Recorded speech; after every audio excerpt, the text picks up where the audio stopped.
来看到目睭花花不啊，看做菜瓜，高雄一个公园团馆内底有沙鱼，这是高雄社教馆最近有人发觉讲，馆内底这个景观水池内底，那有两只外形和体型亲像是沙鱼的鱼仔同款，看起来不哩大只，后壁鱼领也阁有尾溜，拢同款，也毋过沙鱼应该是正水鱼。 这个毋是咸水鱼，毋是正水鱼，那会来过咸水，学出来食过河。原来这是一款大型的正水鲢鱼。过去研究的资料毋捌教过人，可能是互人无爱吃放伫食。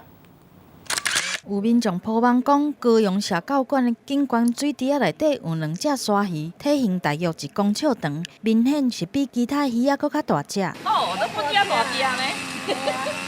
有的民众知影特别来找，毋过沙鱼明明是咸水的鱼种，哪会伫咧正水的水池内底？官方出面解说，爱民众免烦恼，这毋是沙鱼。它虽然在这里，但是社管其实是有掌握它整个的一个现况的。我们的保全它是有固定这样子在一个巡逻的。原来这是正水大型的鲢鱼，搁互人叫做是升级丝汉鱼，分布伫咧亚洲的湄公河流域，属肉食性，上大只有3公尺长，上大的特征就是这圆圆的鱼。 喙真宽真大，嘛无怪会互人认做是沙鱼。官方研判，因真有可能是互人弃养伫遮的。我们有观察到，这里因为无国鱼多，所以因为反而它在这里其实有一点点抑制的一个效果在。官方指出，目前池仔内底上济鱼仔是台湾鲷鱼，就是人咧讲的五桂鱼。生炭见若一到，就会向来逼济。这种大型的鲢鱼，颠倒会当控制鱼群的数量，毋过也是爱呼吁民众，为着要互生态平缓，莫阁弃养伫咧水池仔内底。